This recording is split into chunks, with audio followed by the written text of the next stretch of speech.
Well, welcome, hooligans and hooligan eddies, to the Gabbin' and Games show. Welcome, fellas. Listen, today, what a day, man. You have no idea. Getting back into the swing of doing this show on the regular after such a inconsistent Summer Game Fest schedule. Sorry, I'm trying very hard, you guys, to not do ums. And so I'm going to be talking slow. Welcome to Gabbin' and Games, everybody. It's good to see you. Good. Did it again. Anyway, point is, it was really hard to get to the seat today because we were doing a lot of stuff. Ricardo and I doing a lot of stuff, trying to figure out the best way to move forward with aspects of the show. By the way, I do want to let you know at the very top of the show, tomorrow at 2 o'clock, we will be doing a Gabbin' and Games, but we will be doing I Love the Weird. So from time to time, probably once a month, we'll try out the old I Love the Weird for Gabbin' and Games, probably on a Friday. But that's tomorrow at 2, so you know. So anyway, what'd you think? Summer Game Fest. Obviously, you can call in if you want. Put yourself in the Discord, and Ricardo will put you on the show. I'd love to know what you thought about all the games last week. Coming up tomorrow or Saturday, I will be putting out a video, which is my favorites that I saw, and I pretty much looked at everything, not just Xbox, not just Keeley's thing, not just Capcom, and not just Ubisoft, but there was the PC Gamer Show, which had some real nice surprises. There was the Future Game Show that had some real nice prizes, including a game I'm going to put in that video called Spirit of the Samurai. I don't know if you've seen it yet, but holy shit, it's been around for a couple years, but it hasn't come out yet. It's on the way. It's Metroidvania with samurais, and it's all done with stop motion. It's absolutely fucking gorgeous. Fucking gorgeous. And then there were actually a couple things in the Wholesome Game Show. So there's a lot that I think a lot of people aren't talking about that they missed, that we will absolutely be getting into on that video or that live stream, depending on what we do it in the next couple of days. But for now, what did you think? What did you like? A Cab says, I love Summer Games Fest. Had some good titles. Would play the Talos Principle 2, Spidey 2, and the horror games for sure. Okay, I'm trying to think what horror games. There was a horror game at the Future Game Show. I don't remember if there was a lot of horror shown. There was also there was one game with a really interesting title, it's like a 3-letter or 4-letter title at Future Game Show. I don't remember any other horror we saw. Kevin says it was great. Star Wars Outlaws was my favorite game.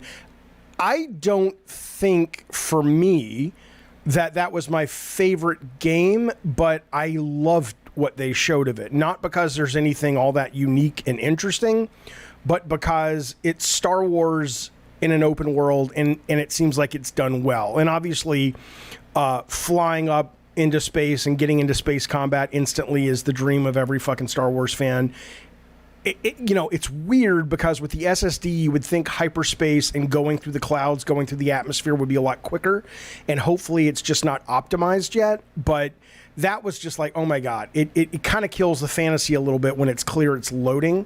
So hopefully that is just, it's not coming out till next year. So hopefully that's going to get a lot faster. Star Wars looks great. I hope they minimize the Star Wars, says Ravnos. I'm not even know what that means. What does that mean? Why would you want to minimize? Oh, you mean no lightsabers? I'm sure there might be lightsabers in it, but not that you control. Kumar Jenkins, first off, thanks for joining the Diet Soda Soldiers, buddy. I appreciate it, you good knucklehead. You'll so-and-so, anyway, the point is, how dare you? Greta, stop it. He is our friend now. He is our friend. Kumar Jenkins, I appreciate it, buddy. He says, I like the 33 Gods game thing. Now listen, Kumar, I liked it as well. And then I saw the developers come out on stage at the end of the Xbox Deep Dive and play it with Phil Spencer, and I very quickly lost interest. If you don't know what he's talking about, it's a top-down 33 multiplayer co-op game. You have kind of an open world map, and people, almost like Mag-like back in the day, get broken up into little tribes, but you can find each other on the map and stuff. But the game itself is just kind of a sort of a Hades light, it almost seems like. So it was a bad demo for me. I didn't get all that excited, but I'll tell you in just a second about the greatest demo they put out this week. And then Phil Spencer's not a very good on-the-fly interviewer, because he was kind of talking to these guys, and it was clear that, I mean, that's not his job, obviously, but it was really kind of awkward, and he couldn't it was a very awkward little bit of streaming to watch, but it allowed me to kind of lose a little bit of interest in 33. But I'll play it. It'll be on Game Pass day one. Why not give it a shot? It's a neat idea.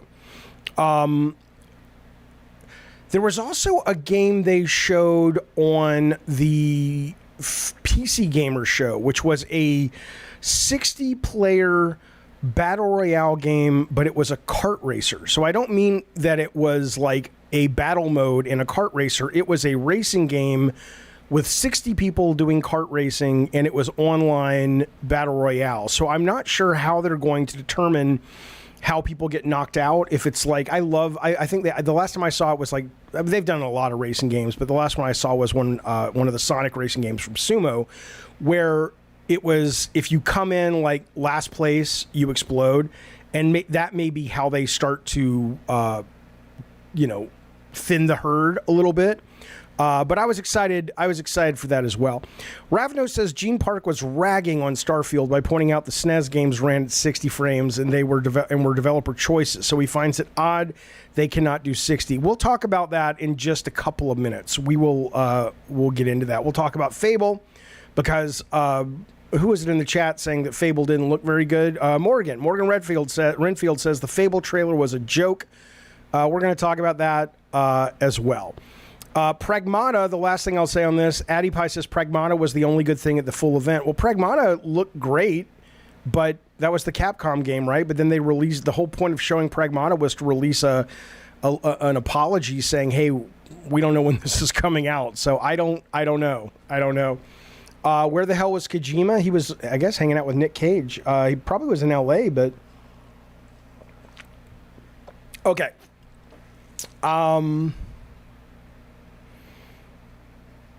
Pragmata didn't show anything. I still have no idea what kind of game it is. I mean, they showed stuff, but maybe that was old footage. But they did show stuff that I either hadn't remembered or had never seen, and I was like, oh, that looks pretty fucking good. And what I'll also say is, where was the other what's the Sony exclusive game with the really sexy woman with the sword or some such nonsense? What the fuck is that game called? It's got a weird kind of name, Star blah blah, whatever the fuck it's called. But that didn't show either, which was really weird. So Pragmata got pushed to the side. We don't know when that's coming out. We didn't see Stellar Blade. Thank you, Morgan. Thank you, Ricardo. We didn't see those games.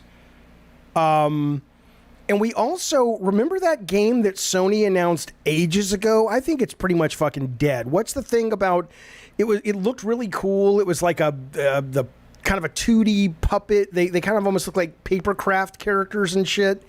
And everyone's like, oh, they'll show it at Sony's thing. They'll show it, and they didn't, and now it's another one. What is that fucking thing called? The fuck is that thing called, right? It's a Little Devil Inside, Addy Pie. Yeah. It's like, where the fuck is that? Where the fuck is that? Path of the Goddess, I agree. Looks fucking awesome. I'm excited. I'm totally excited. It looks like Onimusha meets, Soulsborne. So I'm getting a little tired of Soulsborne. I'll be honest with you. I'll talk about that in a second. Dave Calzone, yo, knucklehead. Thank you, Dave Calzone, for stepping up to the plate and saying, I want to be just like you, Jeff. Can you imagine if there were people who aspired to be just like me? I would say aim higher, sir. But that said, he's like, dude, I didn't say anything like that. I gave you fucking $4.99 so I could fucking talk in the chat. I don't want to be like you. I don't want to fuck you. I don't want to aspire to be you. Fuck you, Jaffe, says Dave Calzone. Dave Calzone, I love you. Go suck a big fucking dick. It's true, Dave, but I do love you. Thank you, Dave Calzone, for that support. Rambling Entertained has been a member for 5 months. Thanks, buddy. He says, about Starfield, 30 frames gives me a headache to the point I couldn't play Zelda on the Switch. Think of the dads gaming Gabe and thank the dads of gaming Gabe and Phil for PC support. When you played Zelda on the Switch, Rambling, were you playing it docked or not docked? I can't play it docked either, but that's more just because my eyes aren't good enough anymore. You wait if you're younger than us. Just you fucking wait. The worst part about it is your eyes go, man. It's really fucking hard to see shit. Kevin says, that's why lots of RPGs shown from Xbox I wasn't interested in, because I don't really want to play games with a gazillion side quest skills, etc. I want something more straightforward. Gotcha. Okay. Let's get into some stuff. I want to tell you one of my favorite things from the show that is a demo that you can play right now. And you guys know Elden Ring is my favorite game of all time. You guys know, probably if you watch the show regularly, that Bloodborne, I actually beat Bloodborne. It took me forever to understand what the fuck it was, and once I did, I fell in love with it, and I adored it. I'm not suggesting that this game is as good as those, but it's really fucking good. At least my take on it is. I've been playing Lies of P, which I know is Game Day or Game Pass Day 1. I'm almost certain, I know it's multi-console because I'm playing it on PS5 right now, but there's a demo out at the moment, and boy, I really enjoy it. It's really good. I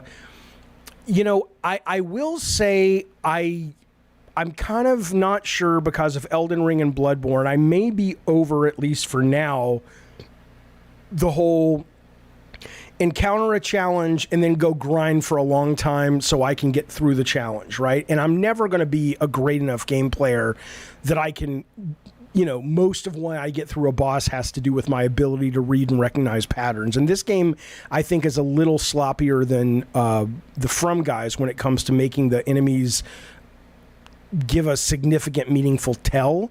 And so a lot of times I'm getting wailed on, and I'm like, I didn't have any clue that was coming. But so it's not done. The load times when you die, which I do somewhat frequently, are nowhere near as good as what you see with like Demon Souls on PS5 or Elden Ring.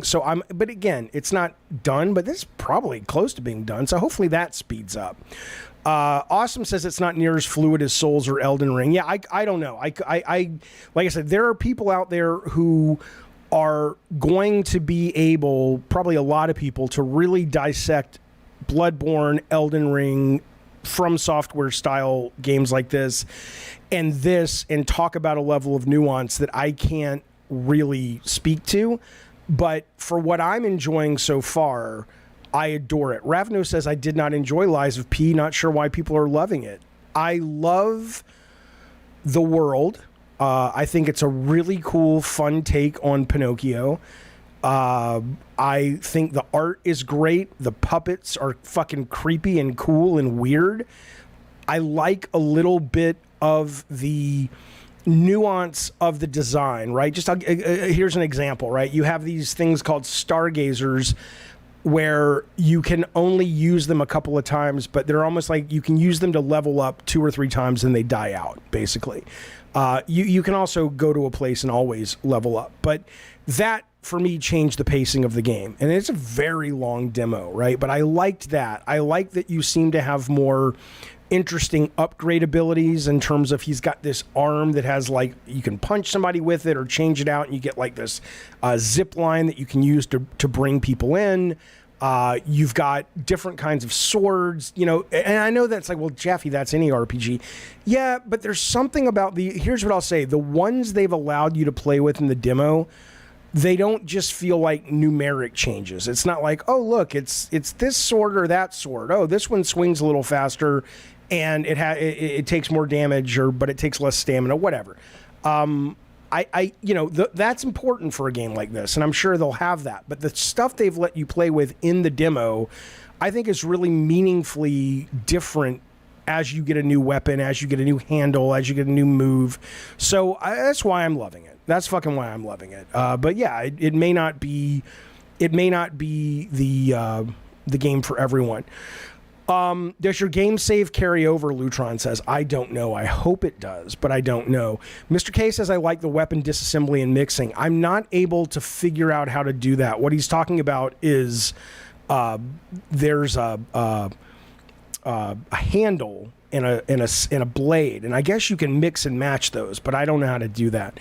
Ravno says there's a sleeper hit out called Leica Aged by Blood. I believe what that is you're like a dude on a motorcycle, and it's like it kind of looks like a cross between like Castlevania, Contra, and Trials, the Trials motorcycle game. So, you know, I have it on my list to keep an eye out for. There might be a demo. There's a lot of demos that came out. I haven't had a chance to play a lot of them. But anyway, I'll check into it. I'm excited. Okay, the other thing I just want to bring your attention to, Ravno says it's Excite Bike plus Castlevania, and you are a coyote or wolf. Yes, it is. I saw it. It's on my list. If there's a demo out, I'm going to play it. That looks pretty cool. So, and yes, that's true too, Morgan. We'll talk about that in just a second. She says the Prince of Persia game, the new one, is made by the 2D Rayman studio, which they're phenomenal.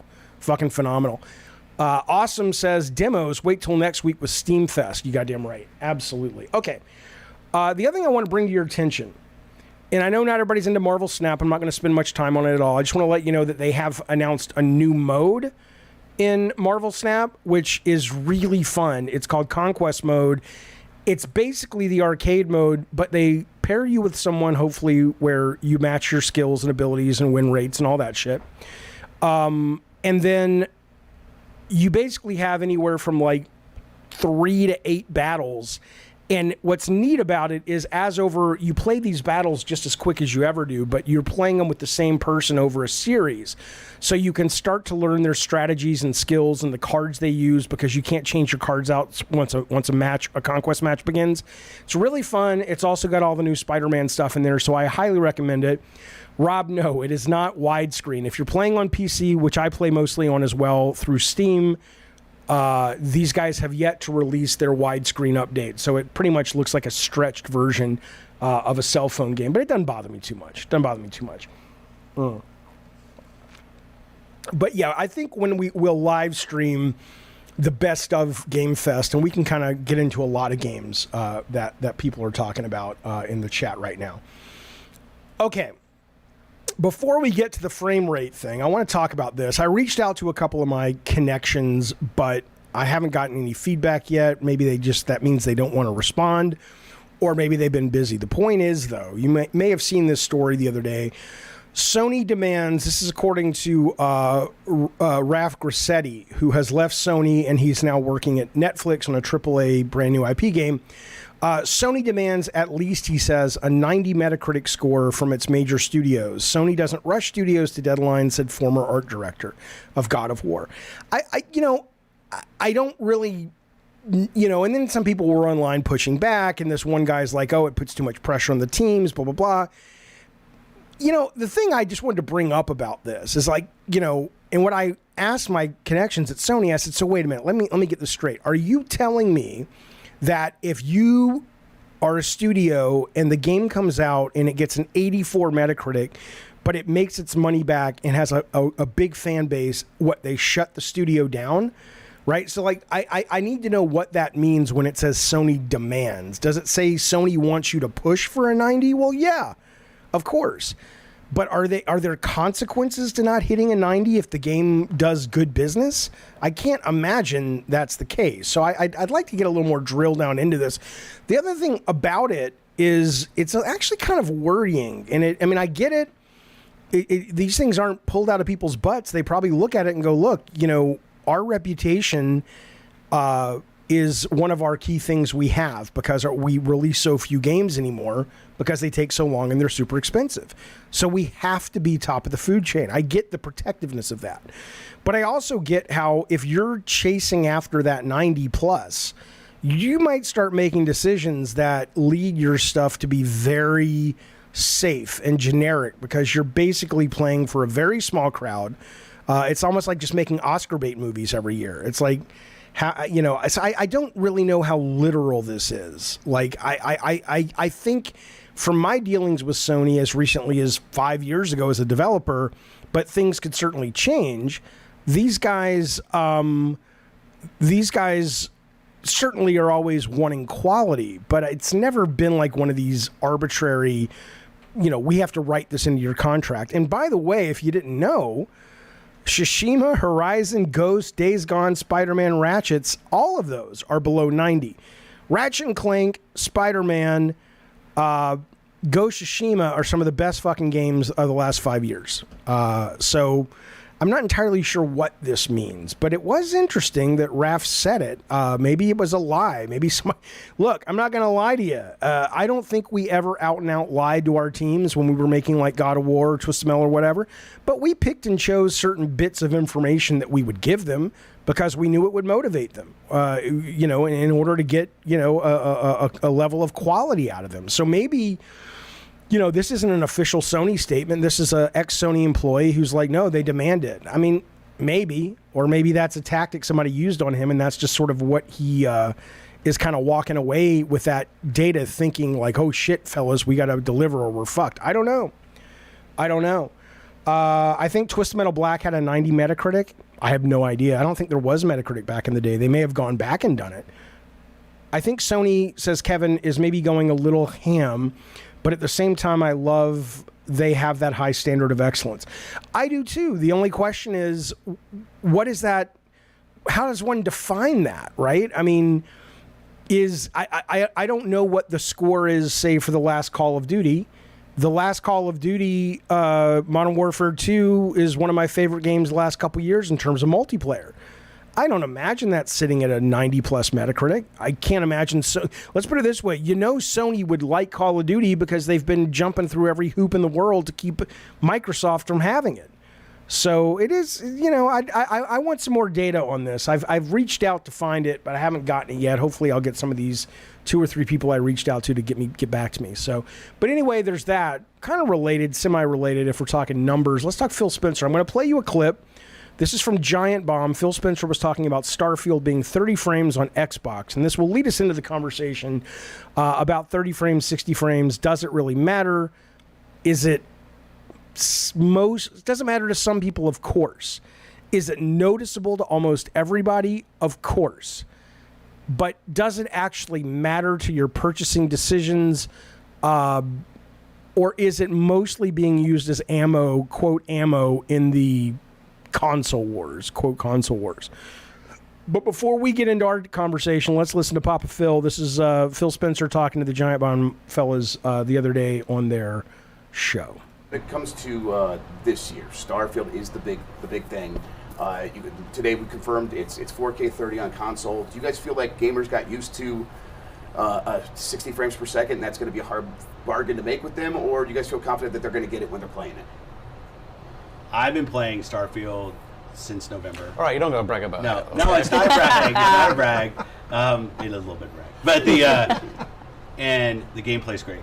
And at some point, not to get all geeky about it, but there's render time per frame, and teams can either want to go horizontal or go kind of deep on a frame, and I think it's a creative choice. We obviously have games that are running at 4K 60 on the platform. It's not a platform issue. It's a creative decision. Halo 120. Yeah, and I think I trust what BGS, the decisions they make, and I trust what I'm playing. And we've handed the controller on a console to people here, and had them play. Done the same thing with Forza, and I don't ever want us to turn playing games into a math exercise. Yeah. That as players we say, hey, if the song doesn't have this number of tracks, or the game, and I'm not saying that 60 or resolution don't impact what you play, but I don't think we want that to turn into an Excel thing. Right. I think you want to give the creatives the tools to make the best decisions, right, and the game will be what it is. Yeah. I think Starfield's going to be a great game, and I love the reception today, and I don't want.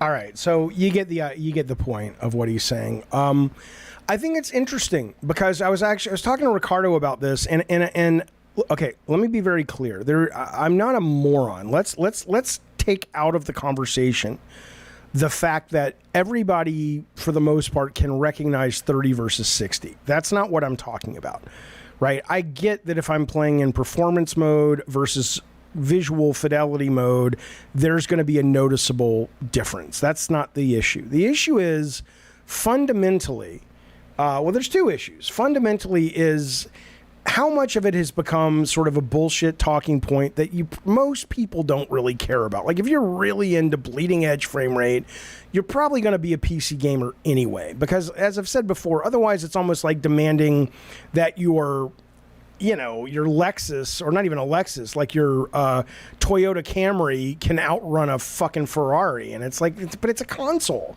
It's not meant to be, this is a console designed and released in 2020, right? So how much of it is a real thing and how much of it is fanboy bullshit? But the other thing, though, is even though it's noticeable, what's funny is I see a lot of people saying things like, it's ridiculous in 2023 that 60 isn't just demanded.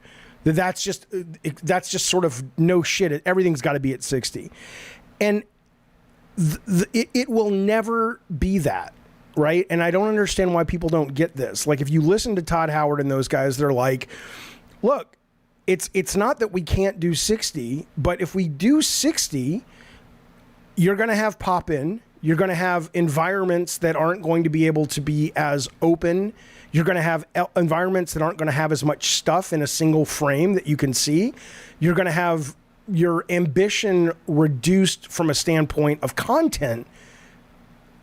And yes, if you want, and you're going to have the visual, the textures look, unless you have a lot less stuff, you have less, you've got to rob Peter to pay Paul. So you're going to get a better looking game, but it's not going to run at 60. And so that's never going away. That didn't go, that was, that battle is always going to be there. So I look at something like Starfield and I say, the gunplay looks fine. I don't think anybody's coming to Starfield going, this needs to take on Call of Duty or Destiny in terms of gunplay. But it seems more than good enough for what it is, especially considering how much of it is stat-based and building your weapons anyway, and that determines your accuracy almost as much, if not more, than your actual ability with the gun. But I want this world to look cool and be big and be varied. And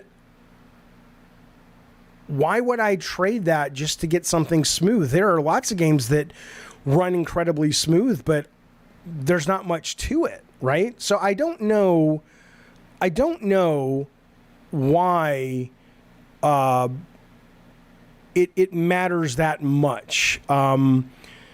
So it will run at 30, says Fupy, but NPCs won't look like they're from a 2010 game. Are you saying that currently, right now,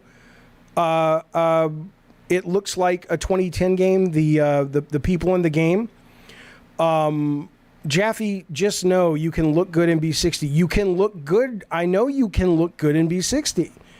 But, like, take Bloodborne. I know it's PS4, but there's no difference between what they were struggling with on PS4 and now. You made Bloodborne at 30 frames a second. They could say, okay, we can make it 60, but it's not going to look as cool. The monsters aren't going to be as cool and have as much interesting varied textures and all this stuff. What do you mean? How are you asking me? How do I know? I know because this was what I first thought when I saw the dinosaur demo on the PlayStation 1. And it was like, look, guys, all we can render is the dinosaur because it's taking everything we have to put the dinosaur. So then PlayStation 2 comes around and we can have dinosaurs running around in an actual environment. But they can't look like everything else on PS2 because you're having to do all kinds of other things as well. It's always going to be that challenge. I almost don't agree with this. Mr. K, a hacker changed 2 hex values in the code and made Bloodborne run at a flawless 60 frames per second on a PS4. I'm not saying you can't get it to run at 60 frames per second and 720p on a PS4. I'm saying that if all it was 2 hex values, then they could release a patch. They must have come out and said, I need a little bit more. I would suggest that there's more to that story than what you're saying. I'm not saying it doesn't exist. I'm saying I don't think it's an apples to apples comparison. But I could be wrong. I want to look into it.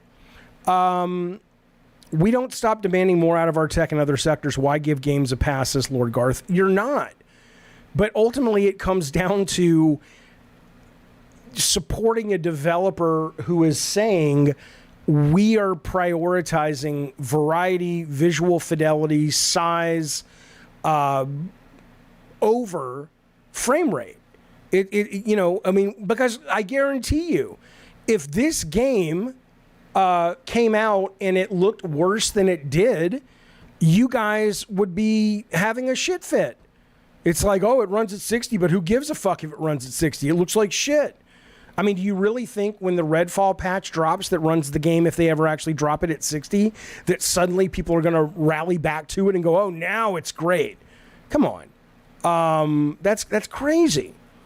Fupy says they should say we overpromised at least. I don't. If you're right, then I don't remember them saying that every game is going to run at 60. But if they did, sure.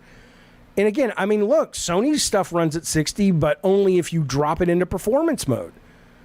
I was playing, it's funny, I was looking at this with Ricardo today, and we brought up Elden Ring, and I played it for a little bit in performance mode, and I played it in graphics mode. And of course, I'm going to choose performance over graphics every time, but when I was playing it in graphics mode with it turned on, after 20 seconds, I just kind of forgot about it. If the game is good and the game is built with 30 frames in mind, I just don't think most people care. But I could be wrong. That's what I said. Ricardo totally disagrees.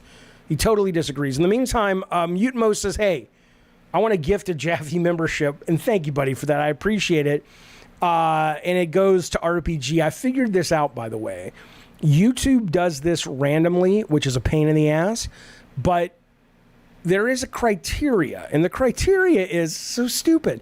The criteria is if you chat a lot or engage with the channel, you have a higher percentage chance of getting the free sub or the free membership, which is, just let us fucking pick who we give it to, you fucking idiots. But anyway, and random could be a choice.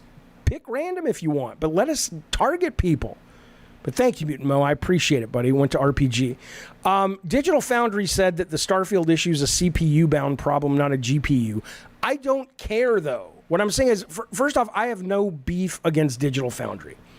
But I will say that they have probably unintentionally contributed to this obsession with visual frame rate, fidelity, screen tearing obsession. It's like having somebody who is, and I'm not calling on somebody who has autistic spectrum disorder as a joke or anything, but I know people with autism, and there are things that have to be very particular for them, or it really bothers them, right? I'm not saying there aren't people out there like that really are like, look, man, whether it's console, whether it's PC, whether it's fucking retro, I don't like the screen tearing, I get a headache, this shit drives me crazy. I get it, I respect that, I have no problems with that. But I think Digital Foundry has taken that and sort of made people aware, hey, you want to shit on Xbox, you want to shit on PlayStation, here's some ammo that you could use that makes it sound like you're not really being a child, but it's not much different than Sega does what Nintendo don't, or blast processing. I'm not saying blast processing was bullshit and Digital Foundry is not bullshit, but I think it's a little much. I think it's a little much. And I don't think it's good for the industry. Not Digital Foundry, but people being that obsessed with this shit. Destiny, I don't understand that. Awesome Tatum says, people who watch Digital Foundry are the same folks who stayed at a Holiday Inn Express. I don't understand what you're saying. Rob says, I'm sick of programmers getting all the crap for games not being at 60. Every programmer I know would prefer 60. But yeah, it's usually not their call. The art team wants this, marketing wants this, the designers want that. I mean, it's you know, it's kind of how it goes. Ricardo says he has something to say about this. I'm going to bring him in real quick. Let me check. I'm going to put up a poll in the meantime. Spaz has an idea for a poll. He says, what do you want? What's the priority? Okay. What matters to you more? And we'll say, where did it go, Spaz? What matters more? God damn it. This shit goes fast, which I appreciate, you guys. I appreciate the chat, but it goes so quick. Here we go. 60 frames worse graphics or 30 FPS better visuals. Okay. All right, well, I'm talking to Ricardo. Your poll is up. Let me know what you guys think. Before I bring Ricardo in, I would like to get a couple of these notes real quick. Somebody said that Microsoft did promise, I'm trying to find it again, that they said the default or the standard would be higher than 30 frames. So they didn't actually come right out and say Starfield would. They just said in general it would, it sounds like. Ravno says, who is, I believe, a programmer, right?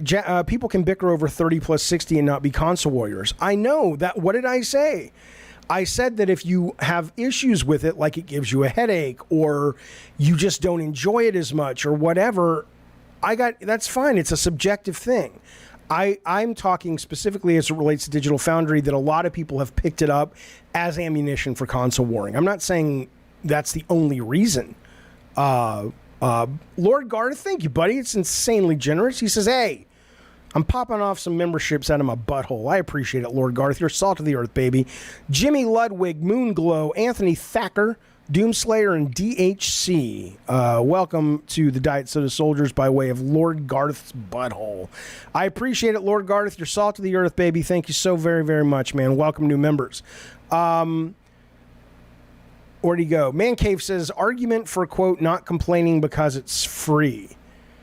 Are you talking to me, meaning like, why would you complain about Starfield? It's, quote, free? That's not my argument. My argument's not that. I mean, I'm not sure if I understand, but thank you for the super chat, buddy. Usually I go for 60, says Dave Calzone, but I'm biased because I want Starfield to be a win for Xbox because I have low self-esteem. Well, you know, at least you admit it, baby. That's the thing. Okay, Ricardo is in the chat now. Ricardo, why am I wrong? Hey, what's up? Hey, everyone. How's it going? So basically, let's talk about this. For many years, console players, played on at 30 frames per second, right? Yes. But in the last 3 years, everyone got used to 60 frames per second, and everyone realized how much. Well, what does that mean? Bloodborne wasn't 60 frames per second. I'm saying the last 3 years. Oh, 3 years. Okay. Yep. Okay. Yeah. Basically, with the PlayStation 5 and there were a few exceptions on the PlayStation 4, like Doom, Metal Gear Solid 5, etc. Right. But most games were 30 frames per second. And now everyone got a taste of the 60, and it just plays better. It feels better to play at 60, especially a first-person game. So that's one issue. And the other issue is the fact that both Sony and Microsoft marketed these consoles at not only 4K 60, but even 120 frames per second. Which they got. They've got some games that run at 120, but not all of them. Yeah, but at least going back to 30, for me, and I think a lot of gamers, I think it's kind of a hard pill to swallow. But speaking for myself, I'm willing to accept the 30 frames per second thing if the game makes up for it, if there's a really good reason for it. Oh, and there's another thing. It's both Sony and Microsoft use the frame rate as a banner for this generation. You're right. Sony, every game Sony released so far has been 60, right? Okay, Microsoft sure. released Redfall at 30, and now announced another game at 30. So it's two 30 frames per second what games I in would a row. say, I mean, look, there's no doubt that the developers that are working for Microsoft, for the most part, are not as technically qualified as the ones that work with and for Sony. I think that's clear because Yeah, it seems so. But if Redfall was locked at 30, but it looked just scrumptious, I think even though people would not like it, they would appreciate, okay, I get why they had to do that. But when you look at something like Horizon Forbidden West or Burning Shores, which is 60, amazing, and which is the and best it's looking game really smooth. probably of all time, certainly open world game of all time, you can't help but put both teams and go, okay, clearly Sony has a huge advantage when it comes to their team's abilities. Yeah. But what I would say, though, is that I guess it goes to the heart of why someone chooses to play a video game, right? I mean, I get that a lot of people love the graphics, and I don't. What's hard about this is it's all subjective. I don't know enough about the psychology of every gamer or gamers en masse to be able to say how much of this is really important after the marketing and the first blush wears off, right? Look at all the people playing Minecraft and Roblox, and they clearly don't give a fuck about visual fidelity. But hardcore gamers, at least on the internet, they seem to take it really, really fucking seriously, right? So I don't know. I don't know if you just have to go everybody's different. It doesn't feel that clean to me.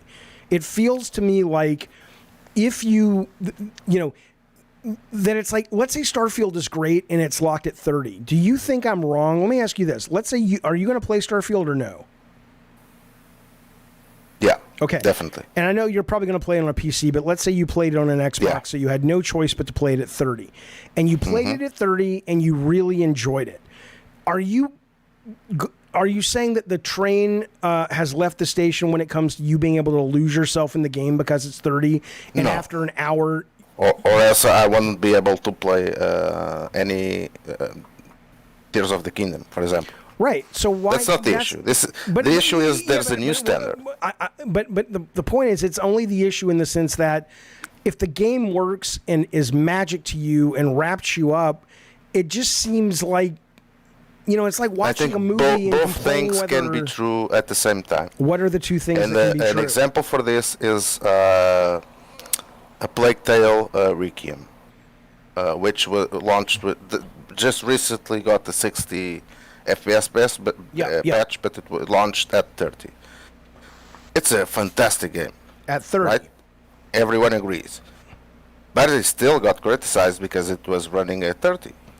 Sure, I mean, but both things can be true at the same time, right? Well, it can anything can be criticized, and that criticism is valid. But what I'm saying is, would you rather not have the game, or would you rather have it run it? No. I mean, that's. I would rather have the game. It just, like I said in the beginning, it just needs to justify it, and I believe Starfield will justify it. Considering all the things the game is doing, including, for example, making every item in the game stick to where it is in an entire universe. Yeah. If I grab a sandwich and I throw the sandwich to the ground in a room, and then I go to a planet light years away, and then I return, the sandwich will be there where I left it. That's nuts. That's nice. That's why we're in the trouble we're in. Did you know that the sandwiches don't vanish when you go off planet? No, I think that's awesome. That the sandwiches? Who's noticing that?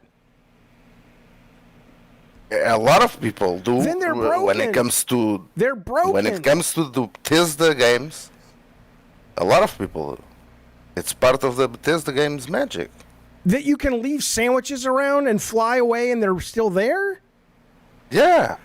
Ricardo, have you had yourself I'm using this as an example. Of course, it's not the only thing that's blocking the game from being 30 or 60. What I'm trying to say is that there's a lot of stuff that other games don't do.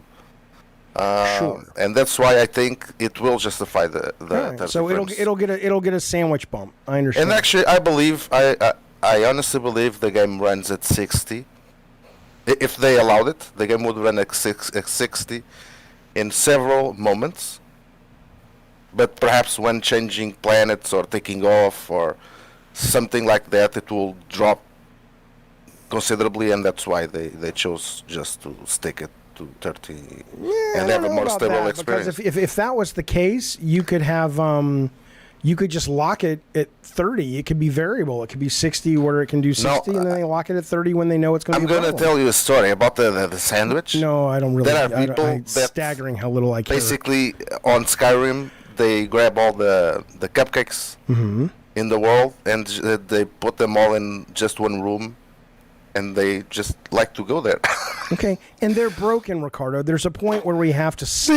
They are, but they can do it. That's the point. We have to it's stop. an RPG. This is why America is in decline, because we care If you too want to much. steal all the sandwiches, like make a sandwich collection on Starfield and rob all the sandwiches in the whole universe, you can do it. That's awesome. But who? Okay.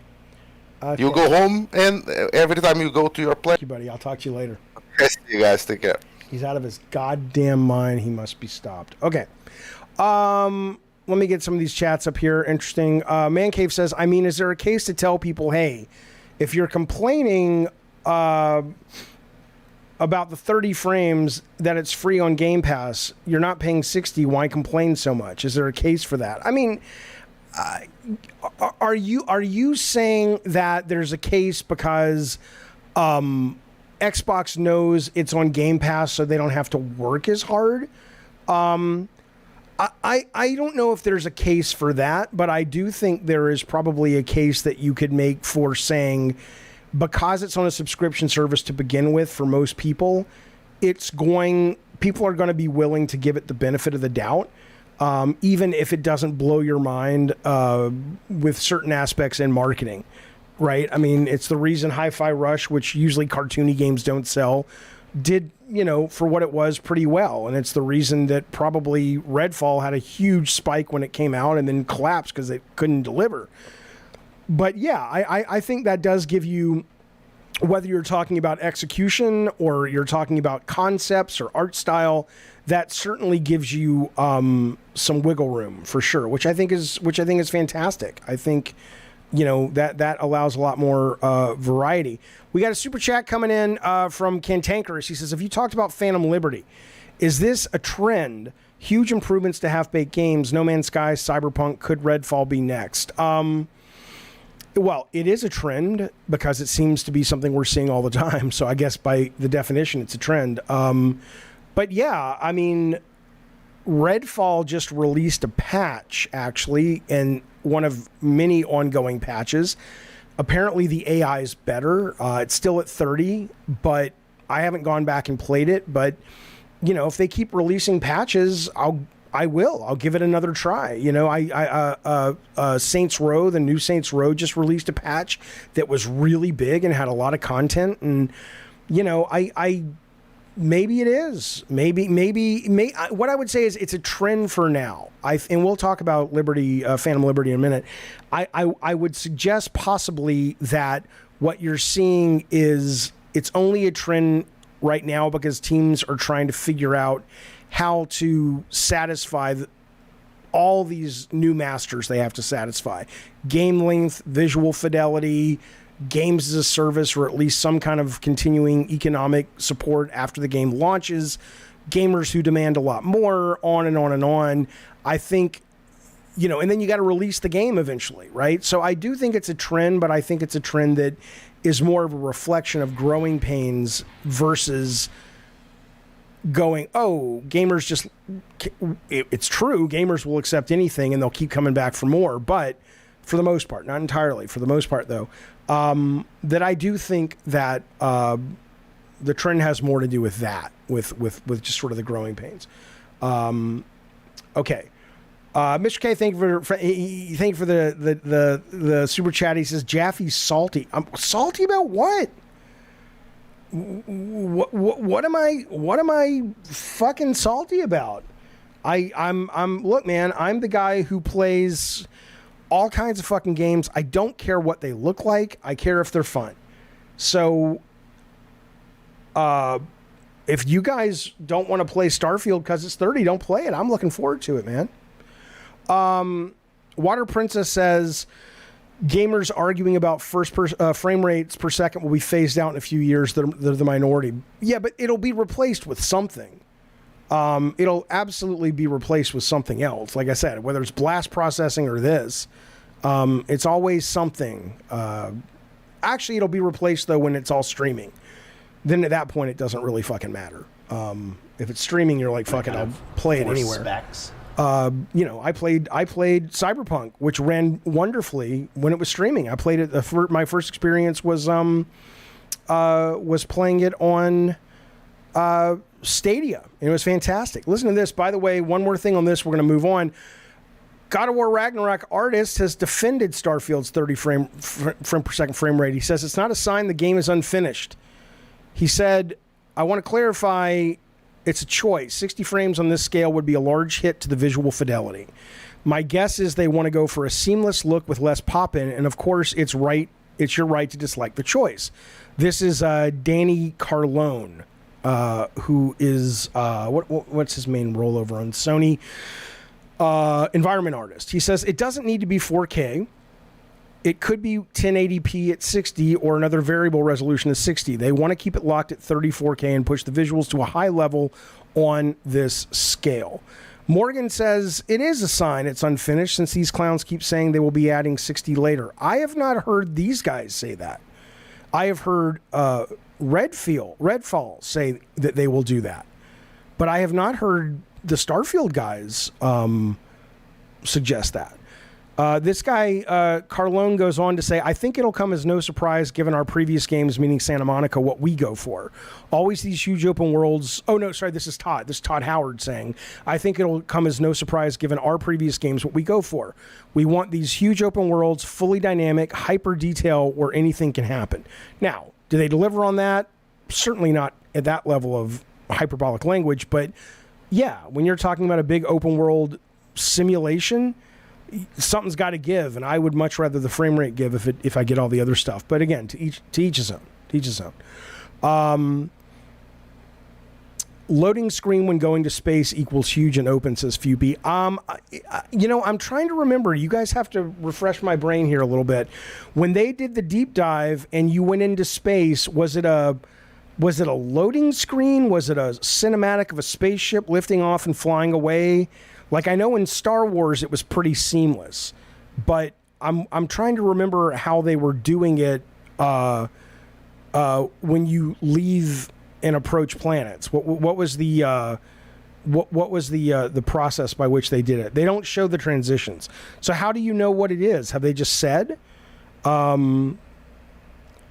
Yeah, Aquastorm says we've gotten used to 60 frames this gen. No more sub 60 frame games. Higher makes for better responsive games. I know that. But that's not the most important thing to a lot of people. A lot of people will tell you they would rather have amazing bleeding edge graphics. Silver Joystick says, Jaffe, why are we not talking about the fact that Microsoft made a low-powered version of the next-gen Xbox that forces parity with X and holds it back? I don't know. I've heard plenty of people talk about it. I just don't. I'm happy to talk about it. Yeah, Ravnos, you said they do show it. I would love a timestamp. Send me a link or send it to the Discord for Ricardo. That'd be great. Yeah, Star Wars wasn't seamless in that it was on rails, but it was seamless regarding the presentation of it feels super seamless. And it obviously, I don't think anybody thought it was actually out there. They had to fucking load it, and they had to kind of lock you down a little bit. They're not going to give you full 360 motion while they're loading stuff. I mean, I guess they could. They could. Hell, they did on Spyro the Dragon. And that you could fly around an empty screen. But on Rails, once you hit the load point, you can and then did fly around the atmosphere and in space as Ravenous. All right, we'll see. But I agree, Cab. At least we're getting a pretty ambitious Star Wars game.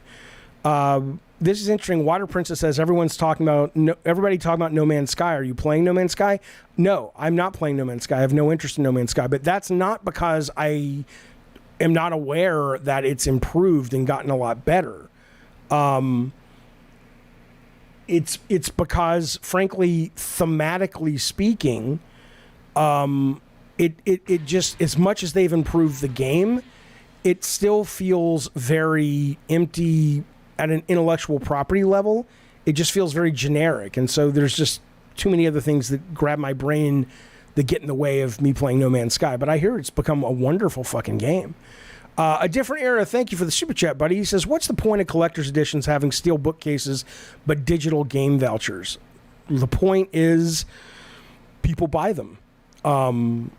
The point is that it costs a lot less money to not put it on a disc and give you a voucher, and they know that people will pay for steel cases to put on their shelves. I mean, I don't think I've ever bought consciously a special edition, except ones that let me play the game early. But my guess is people value those steel books as display trophies, right? Is it just me or Jaffe looks like it's about to burst? What's about to burst? Me? Am I about to burst? God, I hope not. Not getting the Starfield hype, says Stoner Joe. Fallout sucks. Skyrim also sucks. Yeah, I mean, if you're not into those games, you're not going to be into this game. But I don't know if I agree with you. Now, I want to show you this, though. I want to show you this. Okay, Ravnos is looking at footage right now of the transition in Starfield. He says it does cut out, but it shows that it is non-interactive. So we'll check it out. You sent me the reason Starfield is 30. You want me to read the whole fucking thing? I mean, it's a big video, right? Is it time-stamped? Is it ready to go? Is a waffle thin? All right, here we go. Let me put this on the screen. Believe it or not, it's not that easy to put it on the screen. Oh, yes it is. Shut up, Jaffe, you idiot. All right. And put them, in my cargo hold that I have specifically for sandwiches. I don't want to play the hero, but I want to go out and just start taking things from people as quickly as possible. Some strangers might be looking for a little human connection. I cannot believe you derailed the stream as the producer so I could show the fucking sandwiches.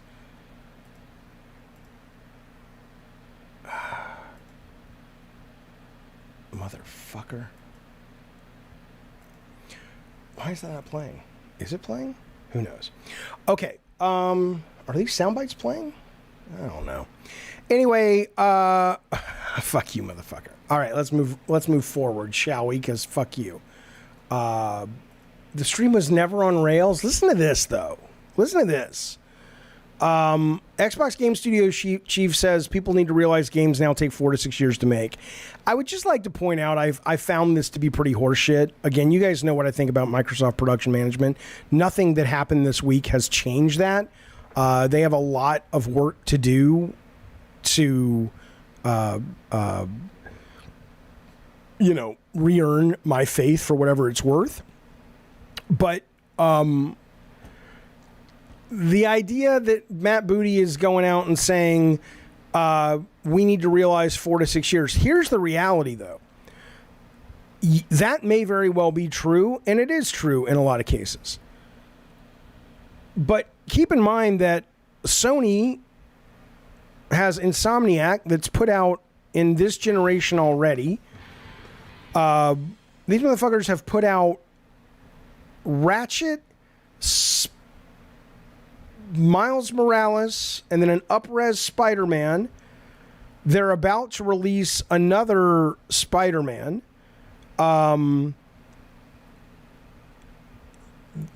You've got 3 games in one generation from one studio. I guarantee you that while his 4 to 6 years is probably accurate, they have more resources than Sony does, which means it's like, dude, you've got all the money in the world. You've got more studios than Sony. you know, yeah, it may take a long time, but so what? You know, that's what the management does. You stack this shit and you offset this shit. They go on to talk about Assassin's Creed and Call of Duty come out every year, but they're aided by several studios swapping off development duty, meaning they're spending closer to 3 or 4 years. Yeah, do that. Fucking do that. That's the job. You cannot afford for every game to basically be done by the number of people you've got doing the game. Because 4 to 6 years, maybe for a new IP, okay, I get it. Maybe for a new IP, I get it. But the idea that you guys need this much time to do a new Gears of War, fuck yourself. That's idiotic. It's fucking idiotic. And Ricardo reminds us that not only that, but Insomniac has Wolverine in development too. It's just insane. It's insane. So again, Sony may take 4 to 6 years to make Wolverine. Fine. But it's not like that's all Insomniac's capable of. Microsoft, especially if they get Activision, are going to have double the studios. All right, let me bring in Beth, who wants to talk about this development cycle that we're talking about, that Matt Booty was talking about. Beth, oh Beth, can you hear me? How dare you? Your name is Bart or Beth? Neither. It's Behruz. What's your fucking name? Behruz? Thank you, Ricardo. It's from Middle East. Ricardo's a little bit busy fucking masturbating to sandwiches. Beth wants to talk. All right. I'm going to call you Beth. Beth. Only B. Beth, what's up? What do you want to talk about? Okay, Beth is good. I was gonna talk about like what you're saying right now, because like you say that Microsoft is kind of talking bullshit. I think what Matt Booty was trying to say is that everyone is asking, oh, what is Coalition doing? Oh, what is this studio doing? Oh, why aren't you showing this game? I think they're kind of getting ahead of this. Like, for example, people are asking, like, where is Perfect Dark? And I think they're trying to say that, hey, don't have expectations that if you're releasing a game, we are kind of showing you these games that 6 months from now we are going to show Gears 6. Or 6 months from now we are going to show Perfect Dark.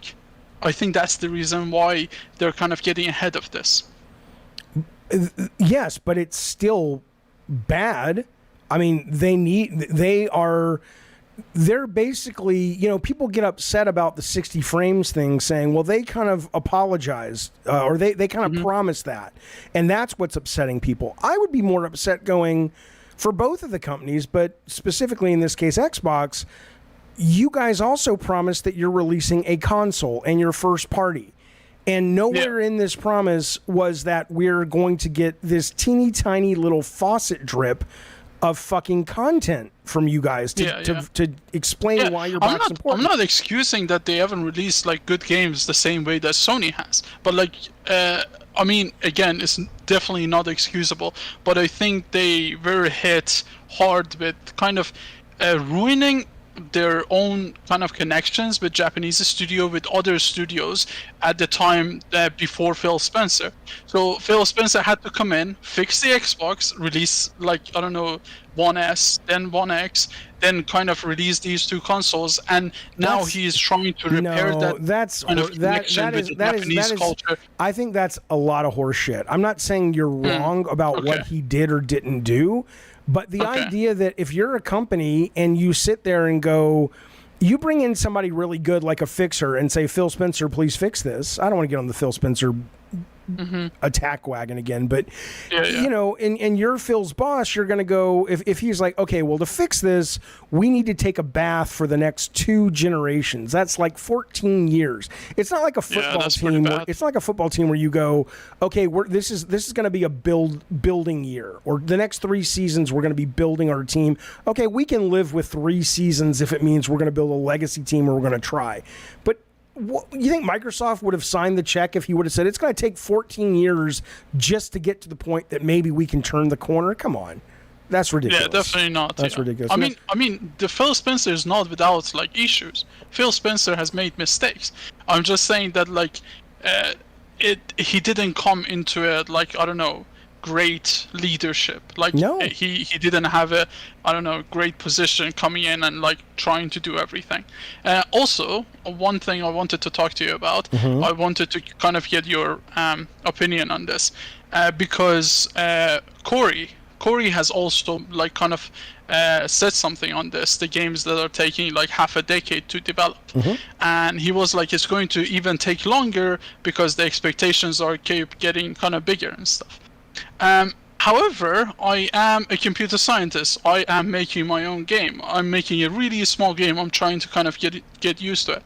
However, what I'm seeing is that there's not a lot of jobs for graduates. Like, there's absolutely none. Like, in the UK, there's like 3-4 positions out of like, I don't know, hundreds of studios that are in the UK. What I'm thinking is that how are they trying to replace these talents? Like, these talents like Corey, these talents like, I don't know, Rod Ferguson, they are gonna retire someday. Like, for example, Todd Howard was talking about this, that Elder Scrolls 6 might be his last game, or Fallout 5 might be his last game. Like, how are they going to replace these, like, very, very talented high-ups, like, if they're not taking in new talents to kind of nurture them? Sure. I would argue, though, that what you're seeing regarding the job market isn't necessarily a reflection of the companies not being aware they need to bring in new talents. I think the fact that Eric Williams just directed a game, I have to imagine Jason McDonald is lined up next to direct a game very soon.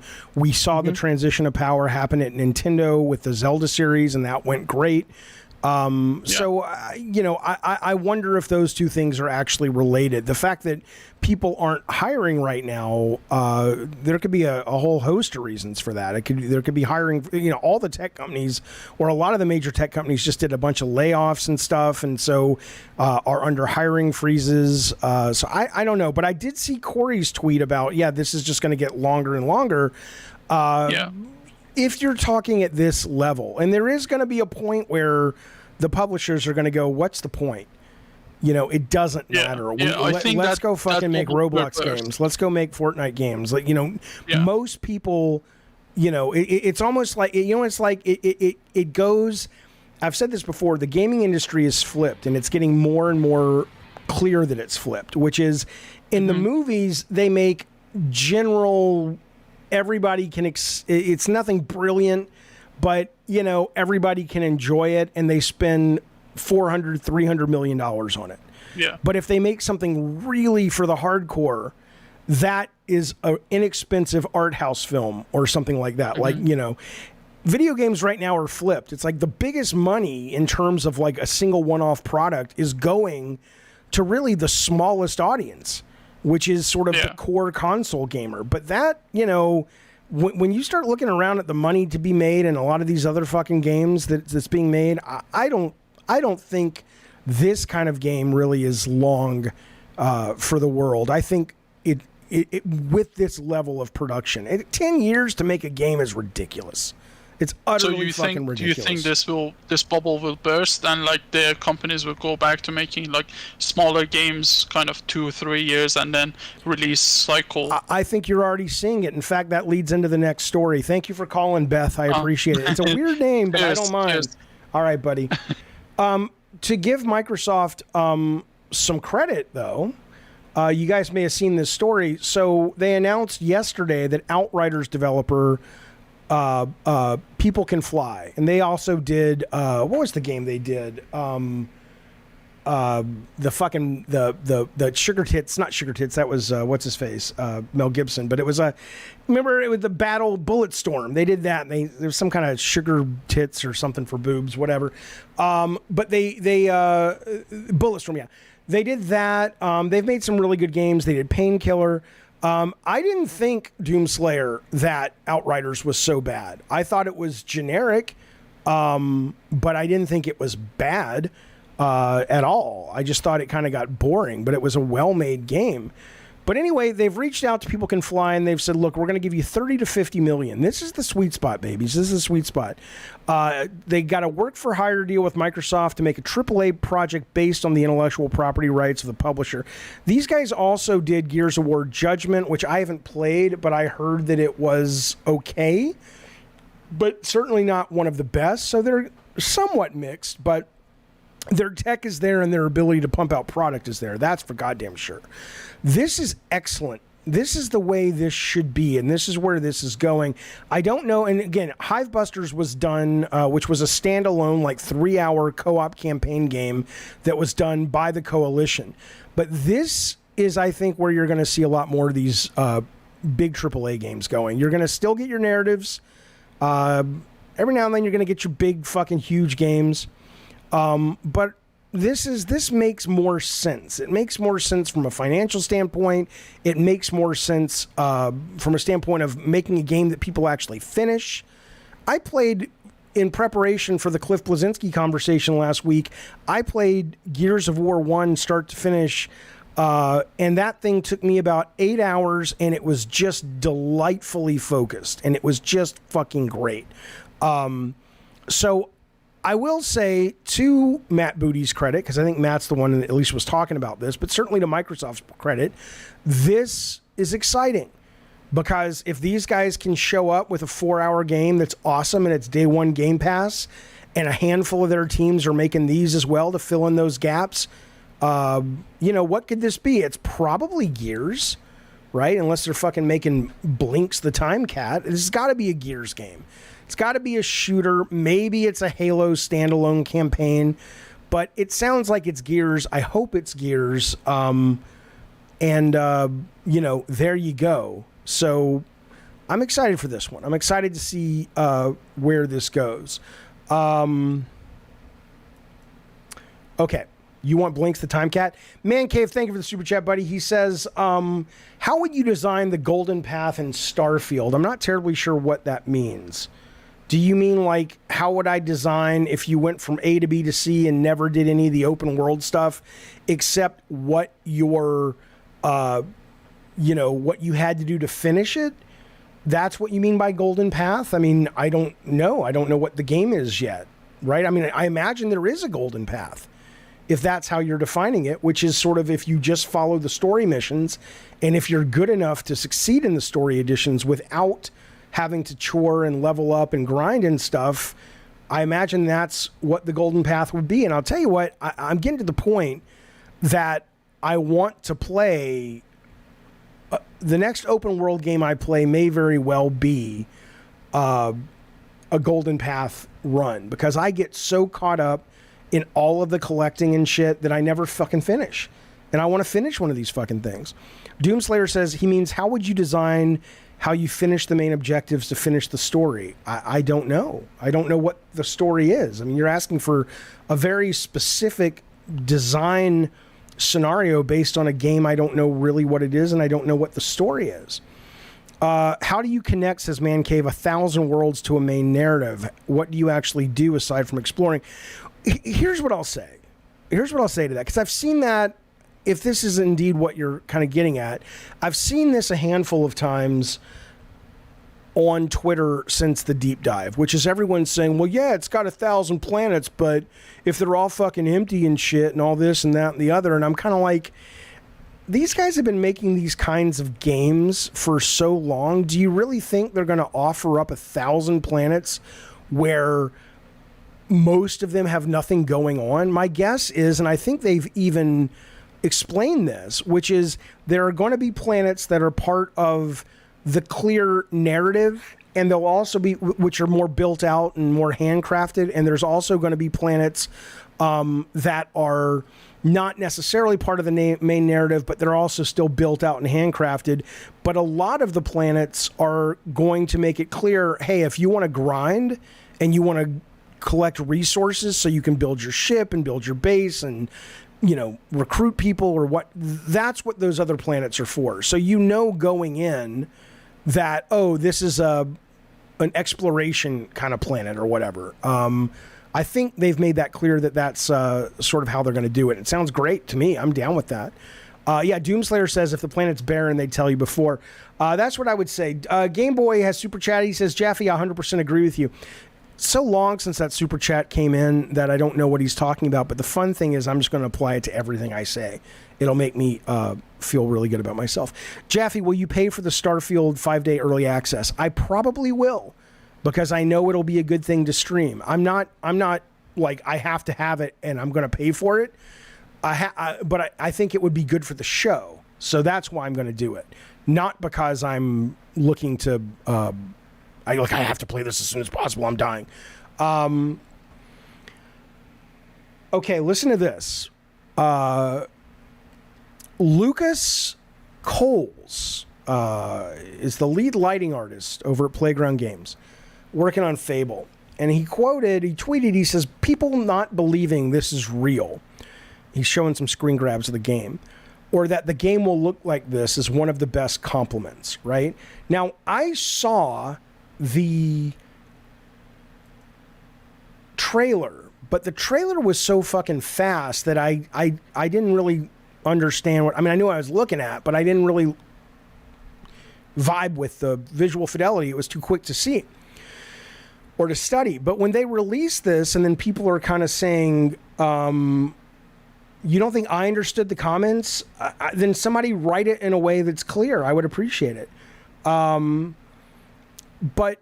when I look at these graphics for Fable, like I get, like when he says this, I don't think this is real time. This may be in-engine cinematics. I don't think this is, you're playing this. Maybe you are. You're certainly not playing this. And I would be stunned if when you go to a character and it cuts to a close-up, you're seeing this guy in real time seamlessly. But I could be wrong. But these two shots, I think very clearly, are gameplay. I was talking to Ricardo about this a couple days ago, and he says, well, what's the big deal? I said, it looks great. He says, yeah, but a lot of games look like that. I said, yeah, but this game to me looks on par with Sony's games in terms of like maybe not as beautiful as Burning Shores, but if Sony put this out and there was a character running through these woods, you wouldn't go, eh. It looks pretty fucking good. It looks pretty fucking good, and this does as well. So I'm just saying it's nice to see, and credit where credit's due. I genuinely I agree. Doomslayer Spider-Man 2 doesn't look as good as this. I mean, granted, I assume Spider-Man 2 is open world and this is not. But I think it looks great. Your mileage will vary, but for me, credit where credit's due. This looks pretty fucking good. So Game Boy says it was regarding that games don't take long to make. Thank you for the super chat. You're saying you 100% agree. Oh, gotcha. Understood. Thank you, sir. Yeah, I don't think he understood the comments. Yeah, I don't know what he's talking about. This reminds me of Plague Tale Requiem graphically. Let's see. Plague Tale. Spelled it wrong. Plague Tale Requiem. Let's see what this looks like visually. Which again, I mean, great. Better than Redfall. Is this real gameplay right here? Yeah, this looks fucking great. Now again, this is running at 30. It won't be, or it's not anymore. But let me open this in a bigger image. Okay, they're comparable. I would agree. But again, when's the last time although Playground Games always does make beautiful looking games. It's not like Halo looked like shit compared to this. That's for sure. But I think Fable looks good. I think it looks really good. Water Princess says Fable looks better. Did you also think the Forspoken announcement trailer was real gameplay? I don't know. I don't remember it. I'm not sure. But all I'm saying is the guy who's working on the game is saying that this is a compliment to him because people don't think it's real or the game will look like this. Now, he could be lying, but, whatever. If he is, shame on him, and I'm sure people will kind of lay into him for it. But I think it looks pretty fucking good. All right, let's move on. Silent Hill 2, fellas. Some news dropped on Silent Hill 2 that is not... I mean, again, I don't want to be all negative. I don't have any bad news to drop or anything. I'm bummed. I'm bummed because the developer... Ricardo says, by the way, going back to Fable, it looks awesome, don't get me wrong. It's just not... but that's what I expect from a AAA next-gen game. Yeah, me too. I'm just saying it's nice to see them showing up at that point because I don't think they've released a game other than racing that looks that good. Maybe I'm missing something. But yeah, no, it's nice to see them, you know, it's like, oh, thanks for showing up, Microsoft. Hopefully your other teams can do it too. Developer of Silent Hill 2. First off, let's be clear. So, Konami goes out and gets, well, Flight Sim's a little, come on. I mean, that's a little different. They go out and get Virtua Studios that has a mixed track record. They've done some great ports. They've done some utterly shit ports like the PS5 Outer Worlds and whatnot to do the port of Metal Gear 3. All right. Most people were kind of like, I don't know about that. You know, they're also working with internal Konami teams, but it ain't like Kojima and his boys are still around for the most part. And then today, you know, we've known Silent Hill 2 is coming out by Bloober Team. And I've, over the years, been very annoyed at Bloober Team because I think they have a lot of talent. I think the first Layers of Fear is a great game.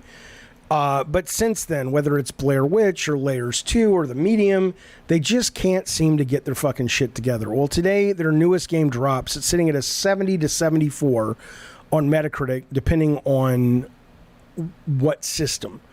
I'm looking at it right now on PS5. It is sitting at a 74 with 11 positive, 5 mixed, 1 negative. The positives I'll show you are... you know, just from kind of nothing massive. Not that that matters. Not that small equals you shouldn't pay attention to. But, you know, this is basically Layers of Fear 1, 2, and DLC with some new kind of wrapping all together and, you know, brought up to modern standards. And I played the demo and I was not really a fan. I don't know if that's true. A cab says...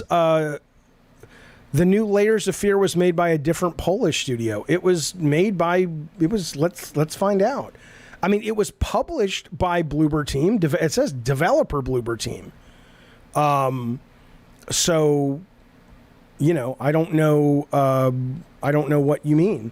Granted, it may be a different team, but it's published and it's overseen by those guys. And I played the demo. The demo was not good. And then when you actually, I just did look it up.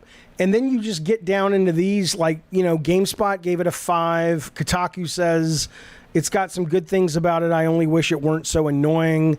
The games show a strength. It says, despite fans' reservations for their upcoming Silent Hill 2 remake, and I admire a game. This game is a show of strength, despite fans' reservations. And I admire a game that cares about art as deeply as the characters. I only wish it weren't so annoying about it. And then you've got a lot of people just saying it's got a good story, but it's just, it doesn't play well. It's not interesting. The puzzles are repetitive. The story is good, but it's uneven. And so you know, then I played Blair Witch from the same team. So I'm just kind of saying, keep your expectations for this in check. A cab is convinced this is not made by Bloober Team. Okay, so Layers of Fear 22. Now, it is certainly published and led by Bloober Team. Here's one. Let's see. Well, let's see what IGN gave it. Then we'll see who developed it. But IGN says Not Quite Fright is their headline, and they gave it a 6 out of 10. Okay, so Layers of Fear 2023 developer. Let's find out. Bloober Team and Anshar. Yeah, no, I know who. I've actually spoken with some of these guys via movie games before, but it's done through Bloober Team. How the work was broken up, I don't know, but ultimately these guys were responsible at Bloober Team, and once again, they put something out that didn't really connect. But I loved the first one. That's why I'm so disappointed, because I thought the first Layers was great. And it's kind of annoying that this shows up and it's not. And it makes you worry about Silent Hill a little bit. But like somebody said in the chat, I'll wait for Alan Wake 2. Man, Alan Wake 2? Fuck. That game looks really fun. I'm very excited about that game. One of my favorite things I saw this week. Okay. The last game a Konami internal team worked on, Lutron, was probably... I mean, they worked on that Metal Gear Survive, and they worked on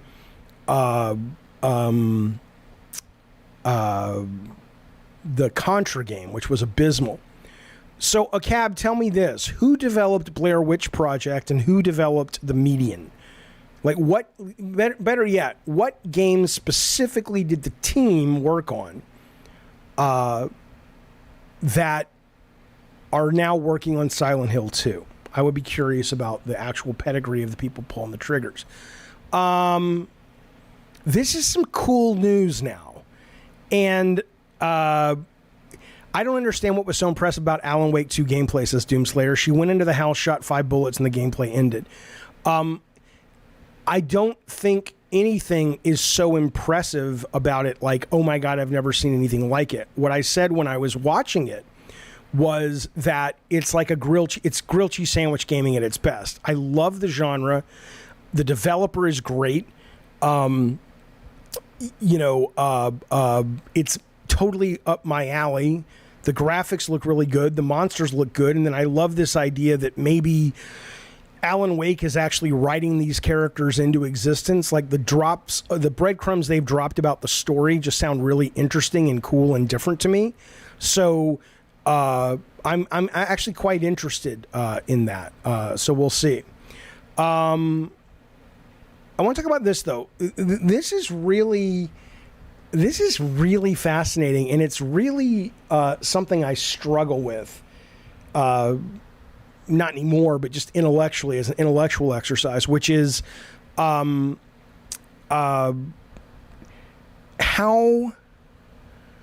to actually communicate how good something is when all you have is a traditional trailer, right? Because 2 of the games from last week that were mostly mocked, and even right now we've got who was it in the chat just said this? It was Gnawdog says the fact that Ubisoft is charging $50 for a side-scroller Prince of Persia is stupid as fuck. Maybe it is, but this game is one of the games that if you were able to go to Keeley's show and actually play it, people have said this was actually really fucking good. And it's made by the guys who did the Rayman 2D games, and Rayman Legends is one of the best side-scrolling games fucking ever. So the fact though that this is actually getting really good feedback from people who played it, not only is exciting because I thought it looked like a lot of fun, but it's also really telling as it relates to trailers really needing to figure out a better way to communicate what their title is and what their game is and what makes it compelling, because doing the way they're doing it is not working. But by the way, it's not only this. Remember this when everybody was making fun of foam stars from Square, right? The bubble Splatoon thing where you're shooting foam and all this, that, and the other. Everybody was mocking it, including me. It's like, it might be fun, but it looks stupid, but fuck it, I don't care. You know, Splatoon was a huge hit. Why not? Back to Silent Hill real quick. I don't know what that means. From what I heard, Bloober are aiming to evolve their development beyond walking sims, and they're putting their best behind Silent Hill 2. Yeah, but I need some specifics, baby. Come on, I need to know who's actually making this shit. But listen to this, though. That was the big hit when the rubber met the road, and people were able to play it. I'll just read you some quick headlines. Nintendo, well, that's different. That was Nintendo upset. But Foam Stars preview: wacky, unexpected offspring of Splatoon and Fortnite. Square's Foam Stars was one of the biggest surprises of Summer Game Jam. A fresh new party shooter. They could be on to something with this game. Everybody who's played it says that it's really fresh, really different. Yes, it's like Splatoon in some ways, but the stuff, if you read descriptions of how it plays and what the win conditions are, it sounds, worth your fucking time. I'm fascinated more by it just because of how horrible it came across in the trailer. I don't know if anyone's done this yet. Let's say best playing games at Summer Game Fest. Let's see if somebody made a list. Not announcements. The best Summer Game Fest play days. This is from Digital Trends. Let's see what they have to say. Game of the show is Cocoon from Annapurna. That's no surprise. Armored Core 6 Flames of Rubicon apparently is really good. Mortal Kombat 1 plays great. Prince of Persia: The Lost Crown plays great. Disney Illusion Island, which looks great. We saw that a couple of weeks back. And that looked like Rayman multiplayer. So they're saying that plays great. Viewfinder is fucking insanely great. I've played the demo. I've streamed the demo. It is one of the best games of the fucking year. Simpler Times, don't know what that is. Alan Wake 2, people played it and loved it. There was a 40-minute gameplay. They said they didn't get to play it, but they got to see a 40-minute gameplay demo. Sonic Superstars, Time Shift Warrior, don't know what that is. Those are the best games people played. Now, they didn't put Foam Stars on the list, but a lot of other people did. Jaffe, you hate all trailers until you don't. That's just not true, though. It's just simply not accurate. I loved what they showed from Alan Wake. There are a number of trailers that they showed. I loved Edward. Is it Edward? No, Ebenezer, which was shown on the PC Games Fest, I think. Here's what I'll tell you. I don't fall for the fucking horse shit, is what I don't do. So yeah, if you're going to show me a trailer that looks really nice and it's been kind of, people, are raving about it, and then I go, but it doesn't show anything. That's all I'm saying. Yeah, Awesome Tatum says Alan Wake 2 looks like a great Resident Evil clone. Who doesn't love that? I'm with you. I'm totally with you. But no, I hate because I love. That's the goddamn honest truth. I hate because I fucking love. I demand more. I demand better. Okay? And that's important to do. I'm not going to watch a fucking trailer that barely gives me any gameplay and then act like, oh, this is go great. No, be better. Okay, fellas, listen.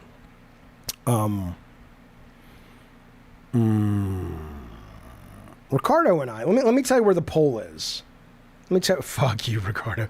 Let me tell you where the poll is. So we asked, what matters to you more, 60 frames with worse visuals or 30 frames with better visuals? It was semi-close. 56% said we would rather have worse visuals and be at 60. 44%, which is not insignificant, said we'd rather have 30 but have better visuals. So, interesting. Okay, here's what we're going to do to wrap things up. Ricardo, I want to tell you, okay, I'm not going to tell you who had which idea, okay, but we have one of two things to wrap the show with, and we were debating. And I said, let's just fucking ask the chat what they want, okay? So I'm going to put it in a poll. You tell me what story you guys want to wrap the show up with today, okay? So here comes the poll. I'll say wrap with. And then option 1 is we will go over to Twitch, watch somebody playing God of War who has a very low count of viewers, like 2 people, and go into their channel and not fuck with them, but just play around with them and, see if we can make some fun content. The other is a analog game announcement, analog game, that is a really cool blend of 2 games that people adore. Okay? So I'll give you guys 20 seconds. I'll read the chat. And you guys vote. Ricardo, you don't get to vote, and I don't get to vote. Quick thoughts on Apple Vision Pro. My understanding is it looks and it plays, or it functions beautifully. It really just fucking works. I've seen Bank of America come out and say that they think it's going to sell 1 million in the first year. You don't have to have Twitch. I will go to Twitch on my YouTube channel and I will show you, not Twitch, yeah, Twitch, and we will watch it. Some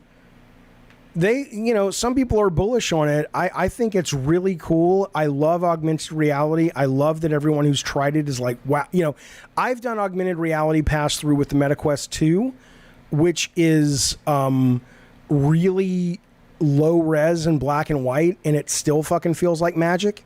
And these guys are saying if you do it with the Apple one, which is $3,500, no, I won't buy it. They're like, it's just, it's color, it's crisp, it's just insanely good. So I'm excited to play with it. I love AR, but I don't want to spend $3,500 fucking bucks on it, right? That's a little much, but I'll definitely get one when it drops in price or a next gen one. Okay, so it looks like Twitch God of War is going to win. That was Ricardo's. I don't think it's a good idea because I don't know if we can guarantee good content, but I'll do it. And I guess I just won't tell you about this beloved game, or maybe I'll tell you later. I'll tell you off stream, or I'll tell you tomorrow. Okay, Twitch. Let's go to Twitch. I heard the lore of foam stars will be hidden in item descriptions. Is that a cool nod to FromSoft? Really? Maybe not to maybe not to Drawn to Death. All the shit I invent. All of my fucking lore was built into Drawn to Death. God damn it. What the weapons were about, why the kids named them that. Come on now. All right, we're going to Twitch, babies. I don't want to mess with them. I just want to see what's going on over there. I have not played Final Fantasy 16. No, I've been trying to get through Lies of P, and it's really tough for me. Let's go to God of War. Live, let's see. Okay, here's a guy. He's doing... This guy got 100 viewers, but he's playing live the... this guy doesn't speak the English. Here, I'll show you guys. Check it out. How are you going to get to watch from YouTube? Just like this. Jaffe, did you ever do the encyclopedia for your lore? No. No. No. Okay, this guy has 2 viewers, and it's a pineapple. Okay. This guy has 1 viewer, but it doesn't speak English, so... Qual delas? Mas eu só conheço uma coisa do. I can't understand what he's saying. Why does nobody play God of War in English? Uma pastora muito. Okay, well I can't do that. Let's find another one. He's doing speed runs. He's got 100 views. Ah, filha da puta, subiu Come errado. on, man. Não foi isso pro senhor, ok? Foi pro cara That's aqui do why you jogo. wanted to do it. The Peruvians are out in force playing this fucking thing. Twisted Metal 2012, I think was 60. I think. All right, this guy's got 22 people watching. Does he speak English? Nope. Great idea, Ricardo. Great fucking idea, Ricardo. What the fudge, baby? Come on now. What am I supposed to do with this? He don't speak the English. I mean... Your other option was hearing... Okay, here's the other option. We've tried it. We've tried it, Ricardo. We gave it a shot. It didn't work out. Whatever. So now I'm going to wrap it up the way that I think it should have been wrapped up. You guys tell me what you think. Sorry, Ricardo. Analog game. Here we go. The 2 most beloved games of all time that are analog are Scrabble, okay, which is, I love it. I'm not great at it, but I love it. And Monopoly. I don't like Monopoly. I've never liked Monopoly. It's okay, but blah, blah, blah. Okay, but look what Hasbro's doing. This is pretty fucking cool, fellas. It's called Monopoly Scrabble. It comes out in the fall. It's basically the center of the Monopoly board is Scrabble. The outside of the Monopoly board is Monopoly. And you move your pieces around the board based on the number of points you get depending on the words that you play. And you also are able to get properties by building words on the properties on the board. So you can get Park Place, for example, if you are able to actually make a word on it or land on it. So this is cool, man. What do you mean, Jesus, why? Because it's cool. It's cool. It's a neat mix-up, mash-up kind of thing. So Doomslayer says it sounds interesting. Cantanker says that's cool. Cab says excellent. Spasbo says I don't want to play either of those games, so why combine them? Oh, well, you know, I am aware that Hasbro makes games. Their logo is just for games, just for Spaz. I don't know why they made it Spaz. They know what you like. Fuck you, RPG. He says, so really both ideas for ending the show were pretty shitty. I'll tell you what I'll do. Here's what's not shitty. We have the best fucking chat in video games. I'll give you guys, let's talk for 5 minutes. Whatever you want to talk about for 5 minutes, then we're going to go right off into the sunset. Starting from now, I'm looking at the chat. Whatever you guys say is what we'll talk about. Don't forget, tomorrow, 2 o'clock, I Love the Weird. I Love the Weird is up tomorrow. And that's... It's still officially a Gabbin and Games, but it's one of the shows where we talk more about the weird UFOs and, you know, all kinds of crazy shit going on in the world, Ghost and all that shit. I'm waiting. I'm not going to sing. I don't want to sing. Featuring Mr. K's mom. I like the weird too. Absolutely. Scorn. We can talk about Scorn. You want me to read your super chat? I didn't see. Oh, you just did. Yeah, thank you, Lord Garth. He says Prince of Persia 89 was probably $25 to $30, which would be $50 to $75 today. I don't have a real problem that it's going to be a $50 game. I mean, again, this idea, if the game, I don't know. I mean, everybody, again, it's subjective, but everybody's got different reasons they place value on video games. If I spend $50 and it's a game that plays as good and has a lot of variety and reasons to replay and collect and all that shit, then it's more than worth $50. Absolutely. Zeke, call in about that tomorrow. He says, my dad's ghost visited me the day he died. I did not know he was dead. Could you please call tomorrow and tell us that story? I'd love to hear it. My honest opinion on Scorn, I didn't like it, really. I was very disappointed in it. I think it's clearly a Giga ripoff. And then if you remove the Giga from it, it's just a really slow, boring video game.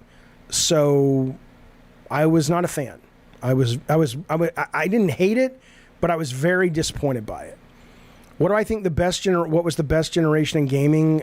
It's an impossible question, Gaming Nating. I appreciate the question, but I don't even know how to answer that. I mean, it's super subjective and it changes. I mean, I love gaming now more than I ever have, so I guess now. But I have nostalgia for the SNES and things like that. I have great nostalgia for Atari, ColecoVision, Super Nintendo, Apple II. Hellblade 2 trailers. Thank you, Doomslayer, being a member for a month. I appreciate it, buddy. We're concerning. They still haven't showed us improved combat and puzzles, which are a big part of the game. This is ridiculous. I mean, that whole thing is fucking ridiculous. That they are not capable. And it's not like you're talking about a developer who's never made a fucking video game before. I mean, they did a DMC game, right? That was pretty fucking good. They did the first, whatever that fucking game is that we're talking about. What is it called? Soul, whatever, terrible name. They know how to ship games, but okay, Morgan, whether it was awful or not, I didn't think it was awful, but it certainly was a functioning game that ran well, that didn't crash, that shipped relatively on time. The fact that these guys can't pull off a sequel, here's what I think is happening, by the way. I think what's happening is they're sniffing their own fucking farts. They really feel like, you know, it's like when you got to be really fucking careful, man. I was talking to somebody, I can't tell you who, yesterday about this, about somebody working on a different medium.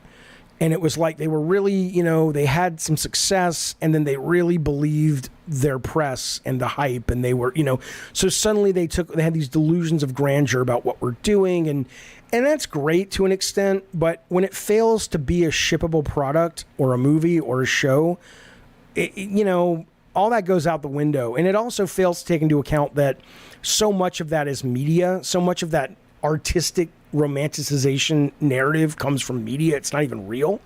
I think what's happening with that game is the same thing. It's like they got so much love and so many kudos because of like, oh, it's reflection or it's portrayal of mental health, and it was important, and this and that and the other, that they're just taking forever, and their analysis by paralysis. Do I know that? No. But what other fucking excuse could they have? Why does it fucking take so fucking long to make a game like that?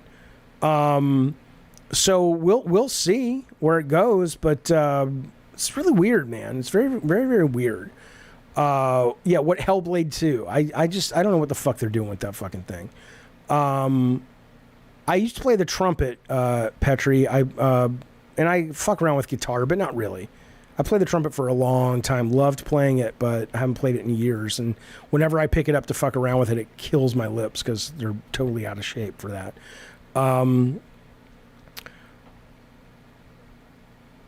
Okay. How long would you take to make God of War today if you were a new developer? I don't know. The actual game that we released, and it's just higher fidelity, or do you mean like the current one? I'd need a lot more information to answer that question. But certainly longer because you don't know what the fucking game is. All right, fellas, listen. Tomorrow is I Love the Weird at 2 o'clock, okay? We are going to be talking about all the crazy UFO shit that's going on. We are going to be talking about, I don't know if I have that up quite yet. We have some really cool stories to lead us into the weekend. Disturbing, weird stories, not the least of which is the story of Zeke, who is going to fucking tell us about seeing a vision of his father without even knowing his dad died. And I'll tell you something. That's not a rarity. That happens. We're going to talk about, we're not going to spend too much time on this one, but I'm stunned that my sister told me what my dad said the week before he died when he was in hospice. It makes no sense my dad would say this, but he did. And so we're going to have a really good conversation tomorrow. That's 2 o'clock. And then over the weekend, probably we will do the best of and talk about all the games that they showed, and I'm going to get some more demos played and all of that stuff. So hopefully we'll see you guys tomorrow at Gabbin and Games, 2 o'clock. Be well. Ricardo, as always, thank you, buddy, for putting the show together with us. New members, welcome. Old members, thank you guys for your continued support. Mods, thank you guys. ALXPLOX, thank you for kicking us off with your music, which we're going to close the show with. This is ALXPLOX, our very own God of War playing Quake Zone Rumble from Twisted Metal 2. See you guys.